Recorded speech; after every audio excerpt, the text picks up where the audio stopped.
the past few weeks, we've been talking about the death penalty as well as children's rights. This week on the show, we're focusing on the rights of the arrested digital personnel. Hello, welcome to the show. My name is Brighton, the B Factor. This is Know Your Right. Welcome to Asake. Well, gentlemen, welcome to the show.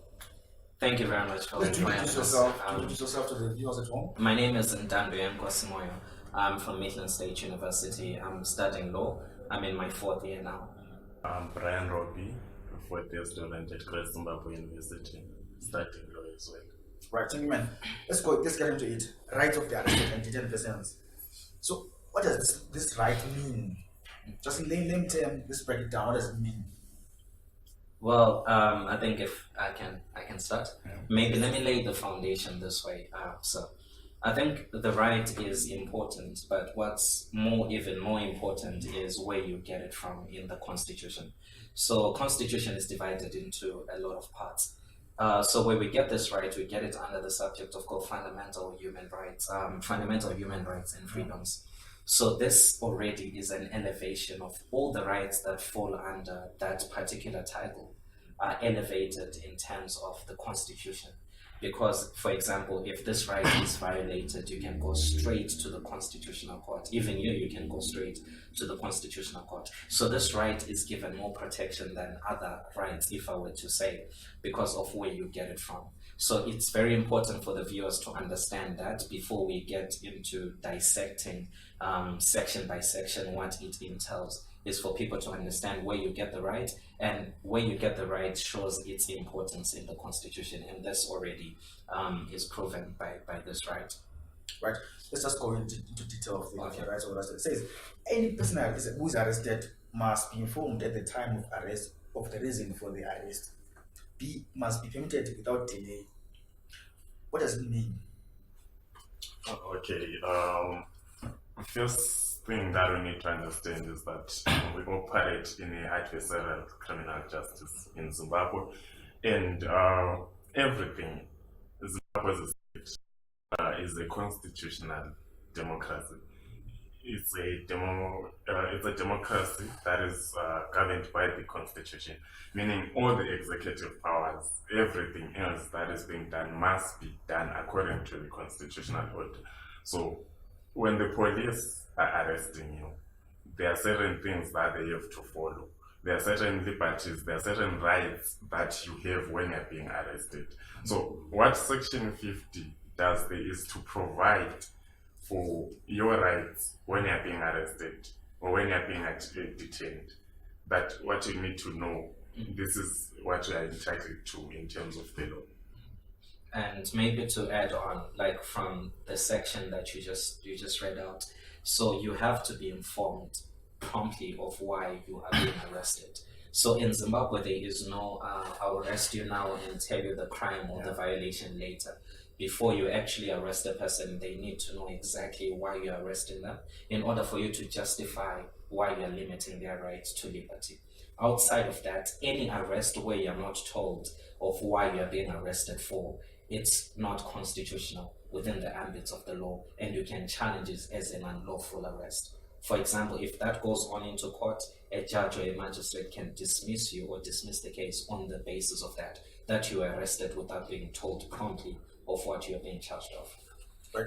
Also, should they be harassed or tortured by the guys and police when they are being arrested or forced to be arrested? When they are to be arrested? Yes. What are those things going on in terms of the law? And then it's a torture on police. Look at the January 14 incidents in Zimbabwe, in Bulawayo, young people being arrested and tortured. Is it lawful to be judged? That goes on out. Is it lawful? Okay, like my learned colleague has been saying, the Constitution provides for rights of the people who are arrested and detained, right? The reason being this, we operate in a system where there is presumption of innocence. If you look at Section 70, right? Meaning that one is innocent until proven guilty. So you must be treated humanly, not as a criminal when you're being arrested. To answer your question, if you look at Section 51C, says that any person who is arrested must be treated humanly and with respect for their inherent dignity. What it entails is that the police officers or the arresting officers have no powers of harassing you or treating you in any way that is inhumane. And maybe also to add on that, in as much as Zimbabwe is a constitutional democracy, as he already stated, my learned colleague, our democracy is also influenced by international trends. For example, that's why you find international treaties coming into play. There's a treaty that Zimbabwe is part of. It's called the Convention Against Torture. So this treaty is now jus cogens, maybe in other words to say that every state is bound. So that treaty in Article 1 provides that you shall not torture a person either mentally or physically. So Zimbabwe is bound by those standards as well, as it already is bound by the Constitution. So under no circumstances can an officer treat a person inhumanely. Because what people have to understand, and even the viewers that are watching, is human rights are afforded to you on the basis of being a human, not on the basis of character. So you can kill 20 people, but then you're still entitled to basic human rights. And one of those human rights is not to be treated in any way that is inhumanely. Or if you find that you're tortured, you should report that promptly, because their officers do not have the authority to do that. But there are cases whereby you find here in Zimbabwe, someone has been arrested and detained for more than maybe 2 months or so without any trial. How do you relate to those things in terms of the law? What does the law say in terms of detaining someone without any trial? The position of the law is this: whenever you are arrested, incarcerated, and detained, you should be kept there for 48 hours. That's the requirement. Anything other than that becomes what we call an unlawful detention, which can be challenged in court. Unless, of course, they can make a certain application for extension of that period. But they have to make the application within time. And when they make that application must not be more than 96 hours. So all in all, when that application has been made, someone can be reasonably detained lawfully for 96 hours. Other than that, you must appear in court. So once it goes for 2 months and all, that one is no longer a lawful detention and it needs to be challenged in court. And the state will have a very hard time of trying to prove the reasonableness of detaining someone for 2 months without bringing them to court. Because the purpose of arresting someone is to bring them to court. That is the basic line of why a person is taken from the street and put in the cells, is so that they are brought before the court and the judge can pronounce whatever decision he does. So any arrest that the purpose is not to bring them to court is an unlawful arrest. So when you find a person being detained for 2 months, as rightly stated by Mr. Robi, that arrest becomes unlawful and can be challenged. And when successfully challenged in court, the person can walk scot-free because procedure was not followed by the officers. Right. And also, just to maybe put things into context, we need to understand the requirements of a lawful arrest. Like the Constitution says, if you go through Section 50, which teaches the rights, you must be informed of the reason why you're being arrested, like my colleague earlier pointed out, right? Or the other thing is the compliance, the use of force, right? It's not really reasonable or it's not justified for police just to cuff you or use force on you when you are not resisting the arrest. The requirement of the law is that when you are resisting now, when you are not complying with the arrest, they can use what we call in law minimum force. And for me, I believe cuffing someone is sort of applying minimum force. There is no need to cuff me when I'm not resisting, when I'm being compliant. That's my view of that, what the law says. And then if you go deeper, it will also tell you that the person that is being arrested needs to be informed of the right to remain silent. Yes. That right to remain silent is a broad kind of concept. Yes. It has many consequences, and someone must be informed. The public, the person who is arrested, must be informed of the right. It's about the situation whereby I'm being arrested and then I'm being asked at the same time, did you commit this crime by the police? Yeah. But now I'm told the right to remain silent. Yeah, and remember, it's in twofold. First, you must be informed of the right to remain silent, right? Secondly, you must be informed of the consequences of exercising that right to remain silent and the consequences of choosing not to exercise that right to remain silent. Yes. And maybe just to plainly lay it down, right, so that we can, the viewers and even user, we can understand why we're saying you have a right to remain silent. I don't people always hear that, maybe on TV or books and all that. Why do you need to remain silent is always the question people don't understand. So you can imagine when you're being arrested, right? The fear, the trauma, the anxiety, like as you're saying, when you have torture, you're afraid, you don't know really what's happening. So when people are afraid, they can say out anything actually. So when you say out something, it's called self-incrimination.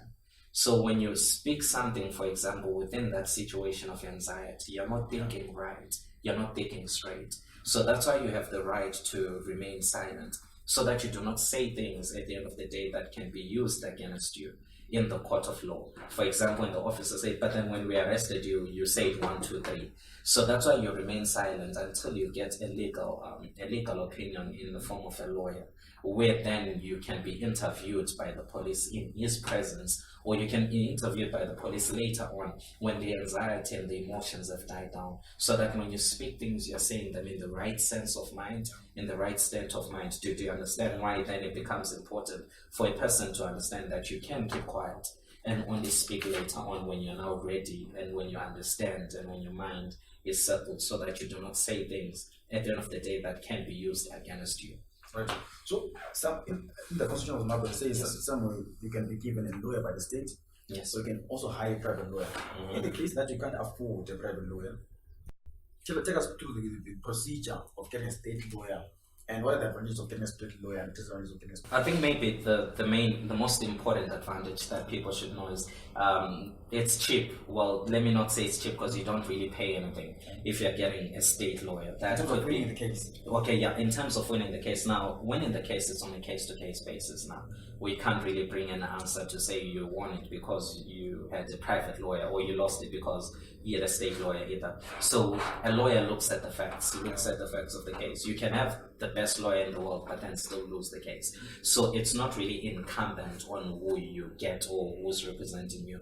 Although, yes, I can also on the other side saying that it's important if you're able to get a very good lawyer from the private side, but then now the expense of it becomes the main disadvantage. And as you can see with the economy of Zimbabwe, not many people can even afford lawyers. So that's why it's a fundamental right that the state is able to offer you with a lawyer. And it is only when you refuse that lawyer that then you can go on to get a private lawyer. So it's all up to you basically. But if you are able to get a private lawyer and you're able to pay for that private lawyer, it's a good advantage. But then for the many people in Zimbabwe that cannot afford, the state of Zimbabwe still has the objective to provide a legal counsel on the state's expense. And then just to add on, it's not an issue that is cast in stone, in that there are many things that an arrested person is entitled to. You cited the issue of a state lawyer. There is also an issue of, I think, a phone call. Someone that at the expense of the state to say once you're arrested, when you get, we have seen it happening in the movies, of course, but in reality, it's not that it's not there. It's there, it's part of our law that when you get to a police station, you must be given a phone to call probably either your spouse, either your lawyer, anyone of your choice, right? At the expense of the state. But when you go right now and say no, or when you challenge that and go to court and say the state didn't provide me this and that, then they would obviously say the fact that the Constitution says within the limit of its resources. The state is that within the limits of what? Its resources. They will say that we don't have those resources at the moment. Yes. So the issue of you affording you a state lawyer can also be looked at from that perspective to say, one, are you capacitated yourself? Is your case, that serious to understand that we need to provide you with a state lawyer? When we look at cases like Meta, more serious cases, they do provide a state lawyer, of course. But there are other trivial cases where they can't just, they will cite, of course, lack of resources. Okay, so let's go to 50, 53, 54, 55. Under D says two conditions of detention that are consistent with human dignity, including the opportunity of physical exercise and the provision of state expense of adequate accommodation. Let's talk about the adequate accommodation part. Let's break it down. Try to explain to the in terms of let's break down in language. Yes. Adequate accommodation, ablution facilities, personal hygiene, nutrition, appropriate reading material, and medical treatment. I think maybe let me lead with this, that in Zimbabwe we have the challenge of what things are and what things ought to be. People should understand that these sometimes are two different things. So when we have the constitution in black and white, this is, for example, these are rights that we aspire to have, you know, in an ideal country. For example, when we're breaking it down, adequate accommodation, for example, the way that when you're detained, where you are placed, for example, it has to be adequate and fitting to human dignity. You can't have a condition in your accommodation that really is not humane in itself, that causes to psychological torture. For example, when you have a cell with no blankets or cell that is cold with no food and all those things, you know, without the proper hygiene. So these are not fitting to meet the standard of human dignity, if I were to put it like that. So we're breaking it down here on the nature of where you're detained. That is very important. This is when D comes into play. Maybe if Mr. Robi can also add a few things. Yeah, I'm just of the opinion that it will still go back to the point that I said earlier, that this is within the state's mandate. And so this kind of environment is what the state must provide to the detained person and probably the prisoners.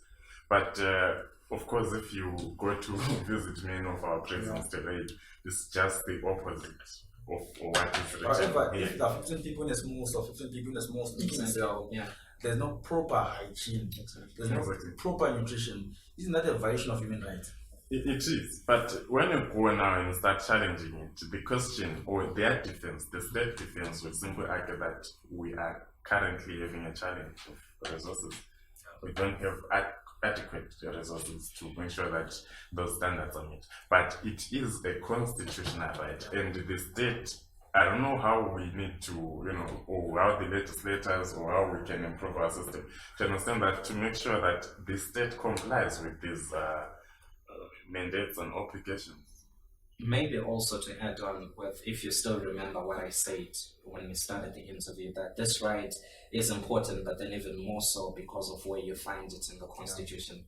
This is a fundamental human right.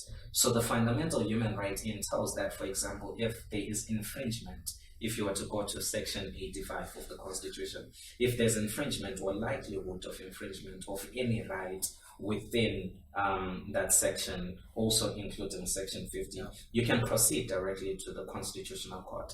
So maybe it also is a challenge to the lawyers that are out there. For example, when they're saying that the cells, as it is in reality in Zimbabwe, that they are not really fit of human dignity, to take the matter up to the Constitutional Court, because it is within our right, and we're able to lobby for this right so that we can at least provide adequate accommodation. With the illustration that you put 15 people in a cell that is meant for 2 people, that is in itself degrading and inhumane in all necessary definitions. So it is very important that we're able as well to lobby this right.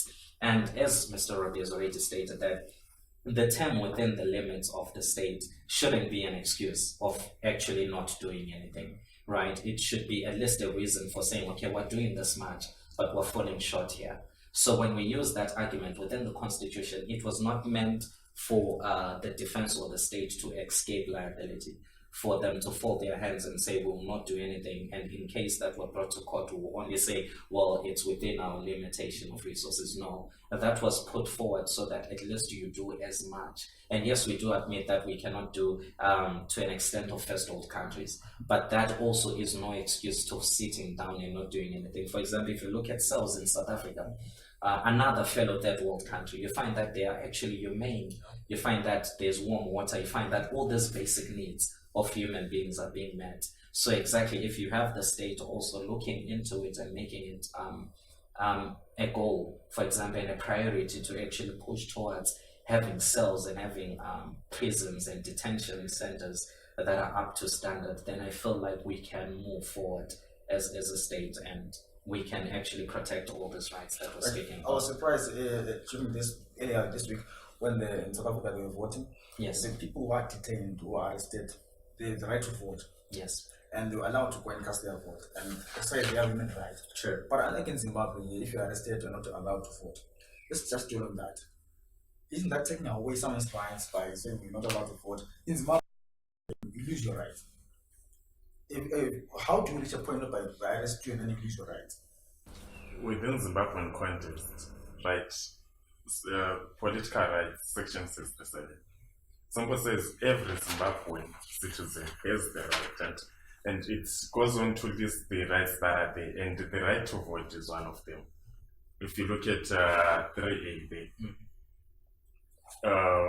67 subsection 3A, subject to this constitution, every Zimbabwean citizen who is of or over 18 years of age has the right to vote in all elections and referendums to which this constitution or any other law applies, and to do so in secret. And so my focus there is every Zimbabwean citizen. What does that mean to you? It doesn't matter whether you are in prison or you are where, as long as you are a registered Zimbabwean citizen, right? As long as you hold the citizenship of Zimbabwe, you are entitled to vote. So at the end of the day, just like in South Africa, in Zimbabwe, prisoners and detained people have a right to vote, and they have a right to do so in secret. But also, if you look at the 2018 Amanda's election in Zimbabwe, they were not given the chance or the right to exercise their right to vote. So how do you say about those? That's what we call an infringement of human rights. That was a violation of human rights, of their right to vote. If they were not afforded the opportunity to vote and they wanted to vote, then that was a violation. And maybe also to say this, that having learned from history, probing conversations are always the birthplace of change.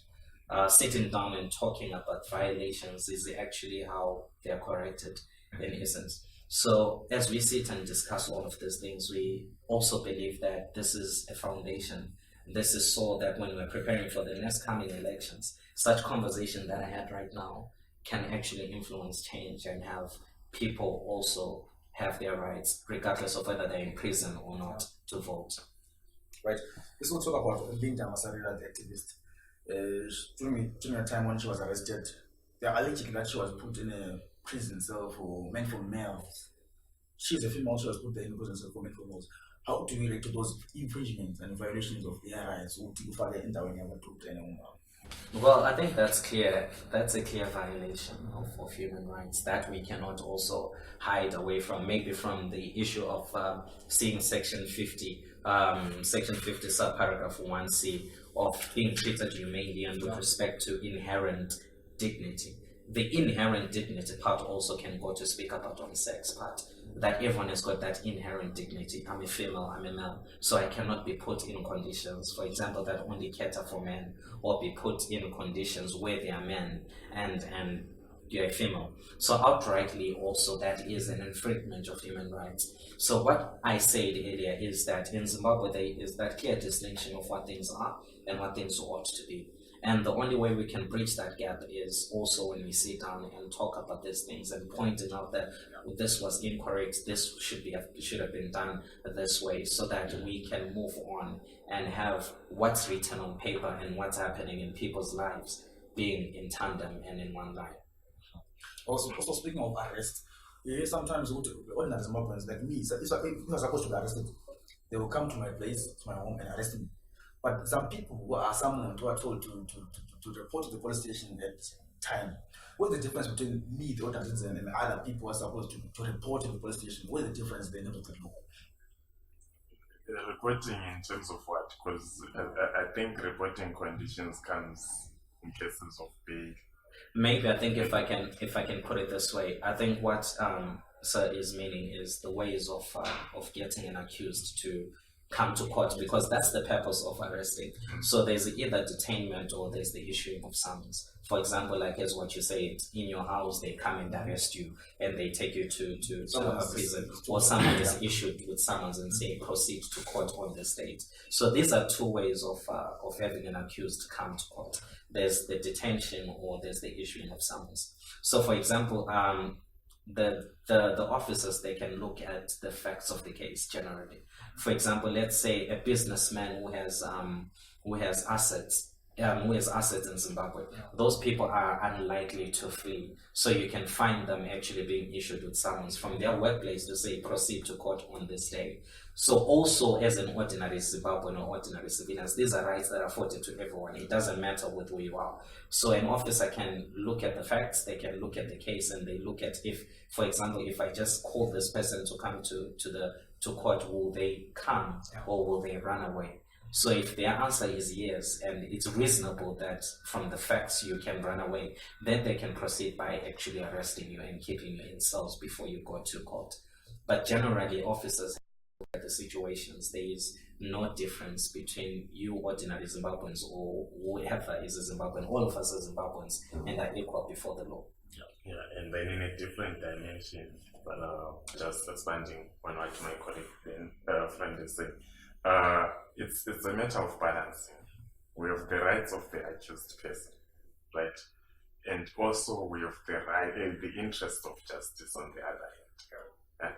And in as much as we need to observe the rights of the arrested person, we also need to guard against the interest of justice, that they are not prejudiced in the process. So incarcerating someone, it becomes reasonable to incarcerate someone when you feel like the person will abscond or will run away or will flee, right? Then at the end of the day, interest of justice will be prejudiced in the process. So that's when it's justified to incarcerate the person. Otherwise, when you know that this person won't flee, the interest of justice won't be prejudiced in the process, then there is no need to incarcerate someone. And let's also focus on the rights of the minors, rights of children who are arrested. Last week we saw the children being arrested in Bulawayo for those parties, and some have been detained at the hospital for those parties. Let's talk about in terms of detaining the minors. At what point how long do you detain a minor? And also social therapy is spreading the names of the minors who were caught in these parties who were arrested. Is it lawful to spread the names, their physical addresses, where they stay, their full names and surnames, their age? Is it lawful? What does the law say about those things of children? Well, I think that Fuzu case, for example, was marked with a lot of inconsistencies, a lot of errors from the court, and also, maybe let me not say from the court actually, if I were to upload them, corrected most of the inconsistencies and the wrongs that were done. But the mistakes came from the officers that were arresting the people. Like you remember when we began speaking about how when you arrest a person, you have to impromptu tell them of why you're being arrested. We had a lot, actually, we were dealing with those cases, funny enough, just last week, they actually came through our office. We had a lot of minors, actually, when we spoke to them, investigated, and saw that they were not even guilty of any offense. You had some that were just walking in town generally and having officers call them and bring them forward. And you had some that were drunk and officers call them and detain them, but it's not illegal to catch a person drunk. Maybe if you kept them drinking in instance because they are under the age of 18, then that could be a violation of the law. So we had a lot of things that were wrong about how the matter was dealt with. And as you have already stated, these are minors. And every time when you deal with a minor, in our legal system, there's what we call the best interest of the child. These are the most important rights of any person when you're dealing with a minor. If you're doing something as an officer and it's not serving the best interest of the minor or the interest of the child, then it is illegal, regardless of whatever reason that you have. So you can have the detention in itself, that was it really in the best interest of the minor? Or as you're saying, publishing names, that is illegal. You cannot do such a thing when you're dealing with a minor. That's why in any case with a minor, it's always an abbreviation. They do not put the full name there because they are protecting the minor in himself. But if you're having officers then publishing, or whoever was publishing as you're putting it on, then there's clearly a violation of the rights of the minor. Okay, just to add on and supplement, if you look at section 81, the subsection 1, and then item 1, 2, 3, and it says every child, that is to say every boy or girl under the age of 18, and those are the minors that we're talking about, has the right and not to be detained except as a measure of last resort. Right. So meaning that we must avoid detaining children whenever possible. Right. We should only do it as a measure of last resort when you don't have any other option in the circumstances. Just we see that is no. And even if we do, right, it goes on to say if detained, one, to be detained for the shortest appropriate period. I think that answers it. But unlike the adults where we say it's guaranteed that we have 48 hours, with children, if the circumstances permit, it must be less than 48 hours. That's how I feel. That's the provision, that's the law saying, and that's the position of the law. And then it goes on to say, if detained, they must be kept separately from detained persons over the age of 18. You understand? And then it goes on to say to be treated in a manner and kept in conditions that take into account of children, the child's age, which comes back to the issue of publishing their names. I don't think that's appropriate or correct to publish the names of children, looking at their age and all. So those are the rights that the children have, and like my colleague already highlighted, those cases were infiltrated or characterized by many irregularities, and however the rights are guaranteed by the constitution. They are clear what should happen and what should not happen. Also, in terms of last week, dealt with those cases. Yes. Look at the II there, to be kept separate from detained persons over the age of 18 years old. Yes. From the investigations and interactions with the children, were they separated from the old people who have been arrested in the cell? Well, I think I can only answer to what I know, and from what I know is, well, the cells were full. Yeah. So that would imply that they were put with everyone that was there. They just say go into that cell and they were packed in essence. So you were having minors that were kept with presumably adult people in those cells. And that already, from what Mr. Robi has highlighted from section 81, it's a violation of a children's rights, because in any matter concerning a child, the best interest of the child, as I've already highlighted, should take paramount. And for example, also with what my learned colleague has highlighted, that detention should be a measure of last resort. So people have to understand why you detain a person. You detain a person in order to maintain peace in the society.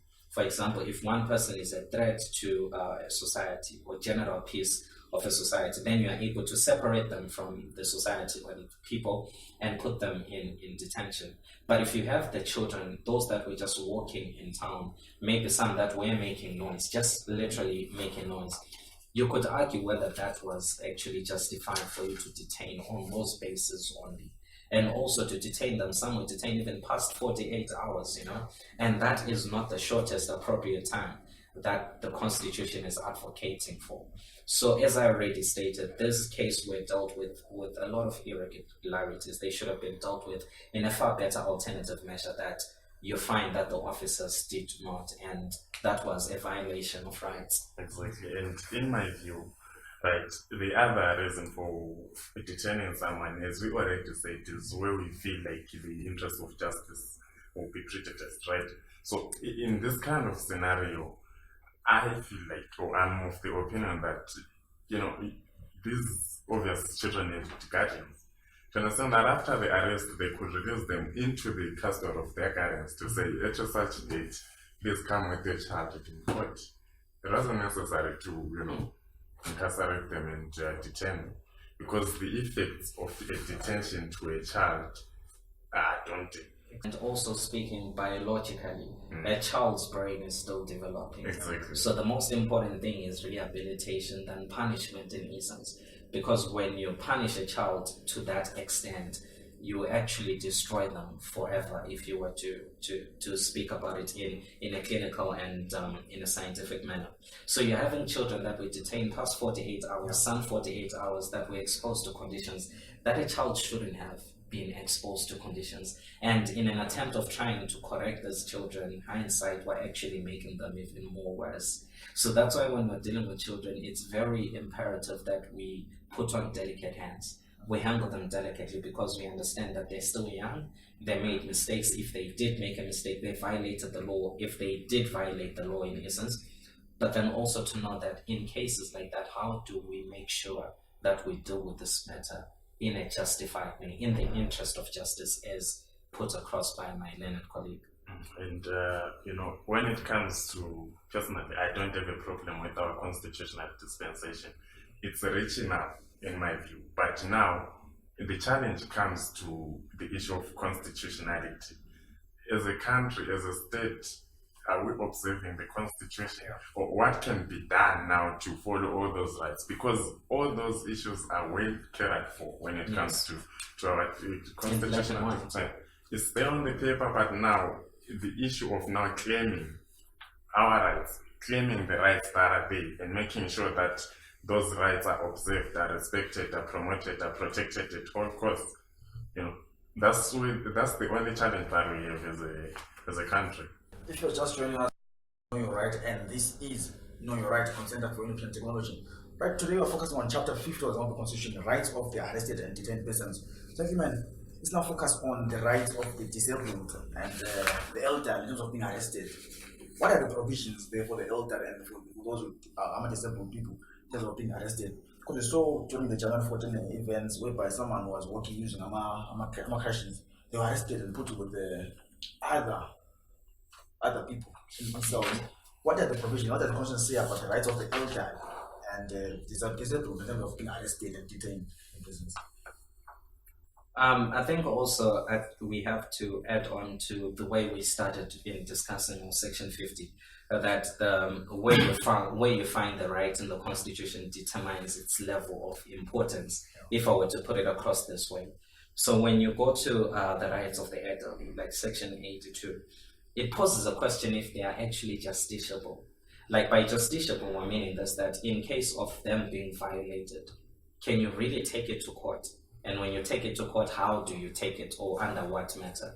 So it poses a lot of challenges because this is the rights of the elderly are provided for in elaboration of certain rights. So maybe let me discuss this before we lead into this. So these rights, in instance, you cannot proffer or proceed to any court of law challenging based on section provided for in the Constitution, because these are elaborated certain rights. So what can a person do?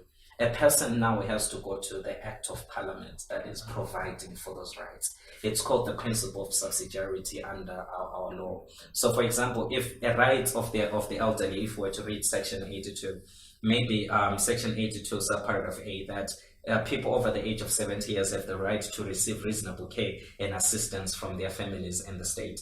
If this right is violated, an elderly person cannot go to any court of law and say, my right under Section 82, subparagraph A has been violated. You cannot do that. That will be an illegal form of proceeding to the court of law because it's not a fundamental human right. I just want to clear that properly. But then what a person can do is you go to, for example, the rights that are provided for under the Act of Parliament. So if there's a right providing for this particular right under the Act of Parliament, you can then go on to any court of law, whether the Magistrates Court or the High Court, and say, under the Act of Parliament, for example, let's say the rights under the Act of Parliament dealing with Section 83, the rights of the person with disability, maybe the Disability Act, you can go on to say they've been my rights under the Act have been violated, and only then can there be redress. Then to answer your question after clearing that out is, obviously, a person with any condition, for example, physical disability or elderly, in essence, they should also be kept in conditions that take into cognizance that they are actually grown, or take into cognizance that they are challenged with a disability in one way or the other. They cannot be treated as an able-bodied person, because that also will be a violation of their rights. So leading on with this conversation, an officer that is arresting a person that has a physical challenge should also take into cognizance the intensity and the sensitivity of the person that they're dealing with. And only then can they be able to deal with the means of justice properly. What it is putting across is that maybe the law in terms or the arresting procedure is just the same. It's not distinct when it comes to saying this person is disabled or this person is an elderly person. However, it is practical or practically justiciable that whenever you're arresting a disabled person or an elderly person, you must relax the conditions to make sure that they are in conformity and suitable with the kind of person that you are arresting. But let's look also at the rights of Mama was when there was cases where Mama was Mama gives back the age what she wants. Let's talk about the right to food and clean water for the baby now. The right to health for the baby now. Who's are jailing Mama? Then does the baby get provisional the right to food, proper food and proper nutrition? And let's look at the health rights now of the baby. I think also maybe to clear that out, you remember when we were dealing about the interest of the child, that in any case where a child is, the best interest of the child take paramount. So it's in the best interest of the child that, for example, the mother is given birth in a detention center, and that also I think in essence that's an infringement on its own, because they should be taken to a proper medical center regardless of what they've been convicted for or what they assumed to have done. And then second, the child is now in this earth, they have to be taken care of, because you know how fragile children are. So the conditions are very important, because now it's no longer just the mother's rights that are being violated, but the right of an infant. And when dealing with infants, such a scenario has to be dealt with even with more care than any ordinary civilian that has been arrested. So the rights to clean water, to food, to all those things should be provided for, and the mother should be given even a proper place to breastfeed. I had cases, I remember, with the public violence, the looting and all this. For example, you had mothers that were taken from wherever they were assumed to have been taken from, and they were brought to Central, and some were detained in other eastern part of Bulawayo, maybe Luveve and Kulumani and all of that, and some they would have left their children at home. So the children are still young, they needed to be breastfeeded, they needed to be done with all of this. So these are also the conditions where the officers have to really be what can I say, the officers should really take into cognizance the importance that, okay, this mother might have been alleged to have committed a crime, but then they are also having an infant that's depending and they need their breast milk. So how can we deal with it? Yeah, it's true. Like what my colleague is talking about is Section 81, subsection 2. A child's best interests are paramount in every matter concerning the child. So what it means is whenever a child is involved, whatever the situation, whether it's incarceration of someone or what, we need to take cognizance of that principle.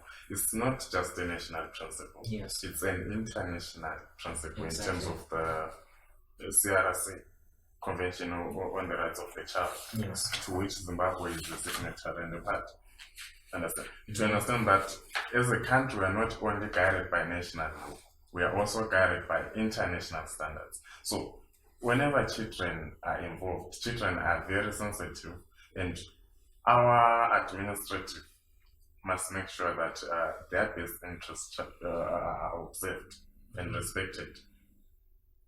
Even in the situations where the mother is being detained, the child's best interest must be guarded. And maybe to add on to what my learner colleague has just said, if you look at in section 46, subparagraph 1e, it says when interpreting this chapter, a court, tribunal, forum, or body may consider relevant foreign law. So foreign law is also being alluded to these international treaties, that they form part of our law actually. So when we're interpreting any law, in dealing with infants, in dealing with children, in dealing with accused person, we take into cognizance the foreign law that comes into play. Because as already stated earlier, that our law is not in isolation. Any democracy leans on other democracies for them to develop their own judicial knowledge, or their presidents or their jurisdictions. So all these things lean on each other.